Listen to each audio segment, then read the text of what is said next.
To all of my fellow brothers and sisters, peace be with you in the name of the Lord Jesus Christ. My name is Ben, and I welcome you to the Restored Ephraim Publications channel. Now, today I have a clip that I would like to show you, and I would like to talk about and show you how you can detect ideas like this that are being pushed by our fellow members of the Church of Jesus Christ of Latter-day Saints. And if you're new here, I am a member of the Church of Jesus Christ of Latter-day Saints, and I do not agree with what these people are teaching. And the Holy Spirit has told me at the last 3 months before the last year ended that it was my responsibility at this time to speak out against stuff like this. And so that is what I am doing.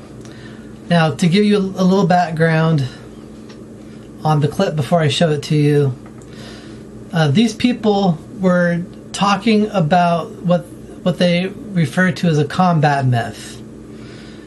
And this is a scholarly idea that they say is present among many, many ancient cultures.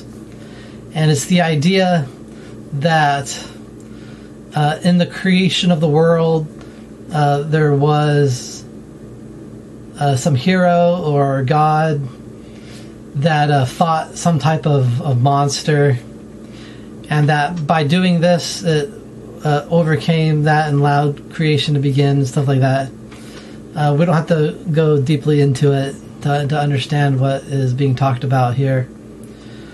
But these people, they are trying to claim that the story surrounding David was created and embellished in order to mirror these combat myths.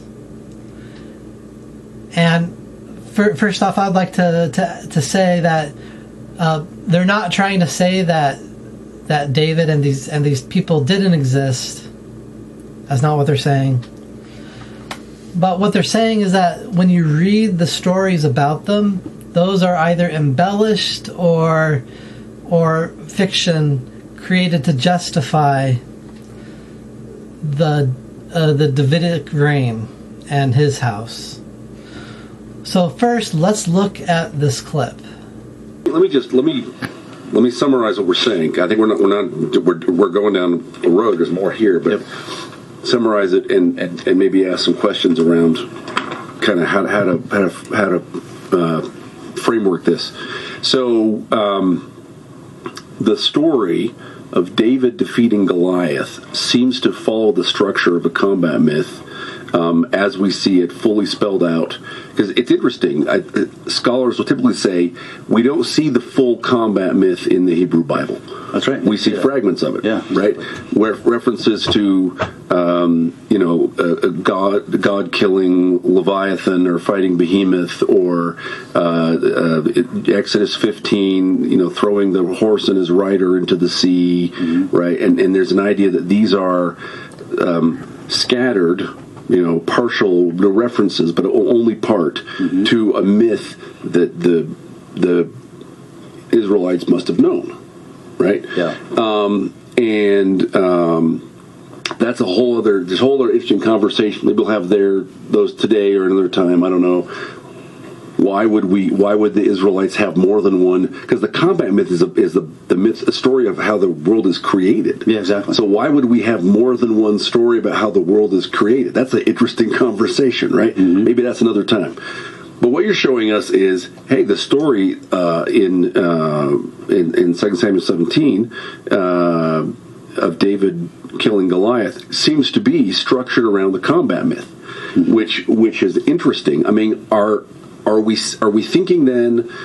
So my natural conclusion would be, wow, that feels like that's deliberate artistry, like a scribe in the court of David, or maybe it's even David's son later, or someone who wants to sort of support and justify and ennoble the regime. Yeah.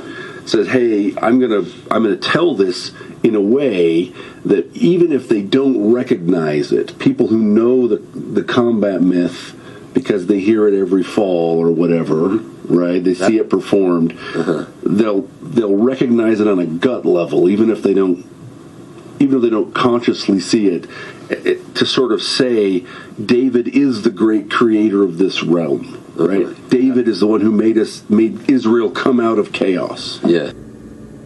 So this is a very common thought throughout biblical scholarship.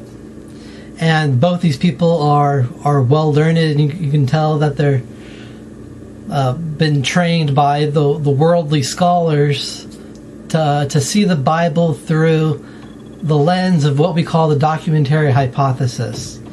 Now, if you're new here, the Holy Spirit has told me that the documentary hypothesis is false, and that the things in the Bible are written on a foundation of revelation.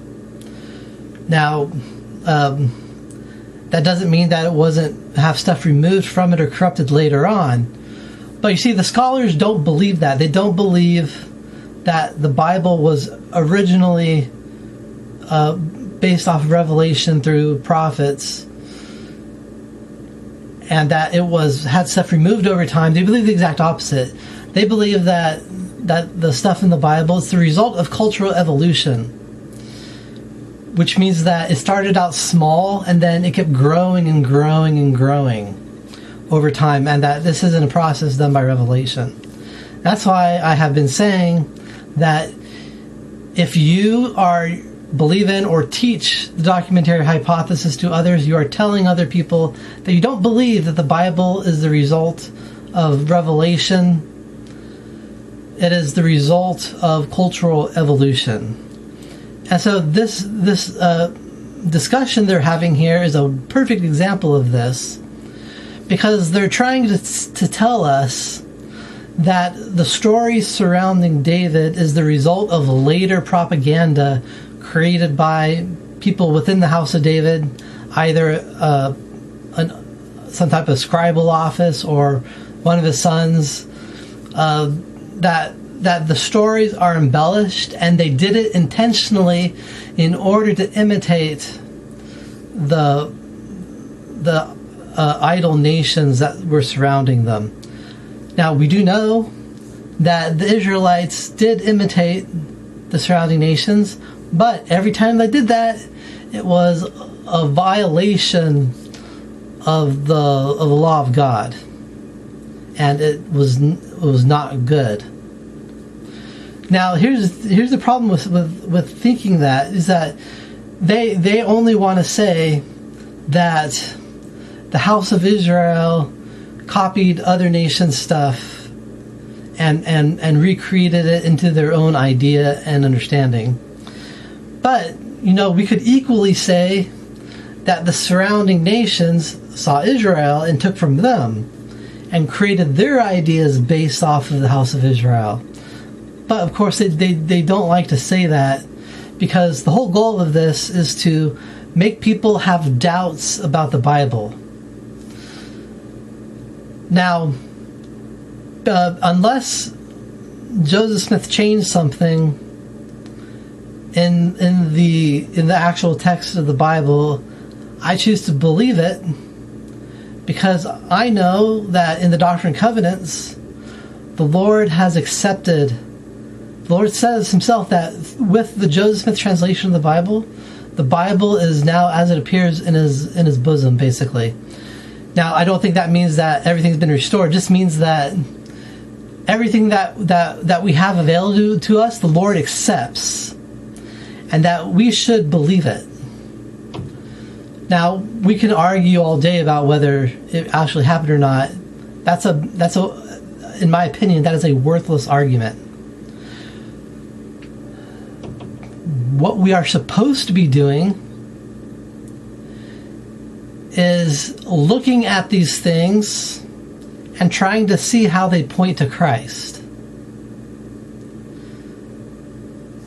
Now, these people don't want to believe that these things are pointing to Christ, because they're trying to tell us that the things in the Old Testament are not reliable, and that it's the result of the documentary hypothesis or cultural evolution.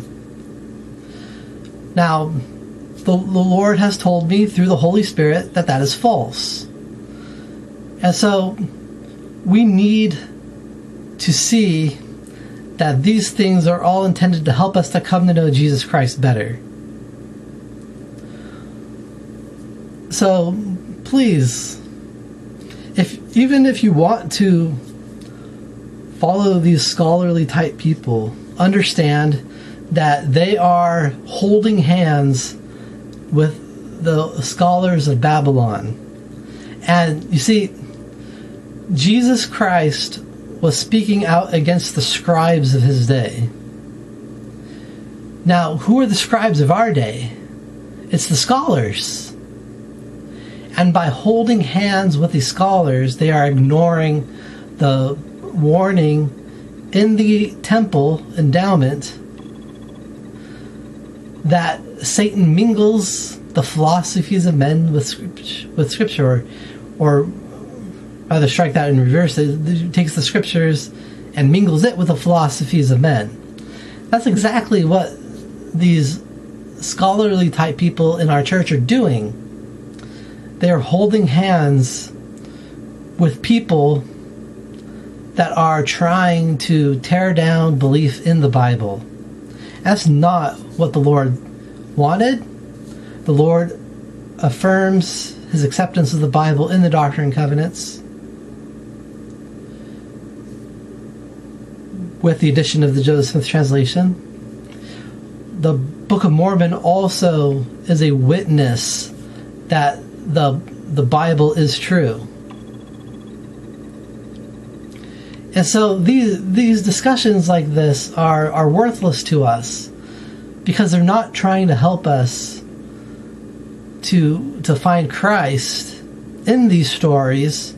They're trying to tell us that these stories are not true. So my natural conclusion would be, wow, that feels like that's deliberate artistry, like a scribe in the court of David, or maybe it's even David's son later, or someone who wants to sort of support and justify and ennoble the regime. My brothers and sisters, these people, for the sake of lifting themselves up and for selling books, they are trying to make you believe that the Old Testament is not reliable, and that it's the result of Davidic propaganda to justify the regime. These people cannot see Christ in these types of stories because they are so blinded by the learning of the world that they just can't see Christ in these stories. And that's what the whole purpose of the Old Testament is. It's to help us to come to know Jesus Christ. If you are not using the Old Testament to come to know Jesus Christ, you are missing the whole picture of Christ. Discussions like this that these people are doing are not helpful to help you to truly understand Christ.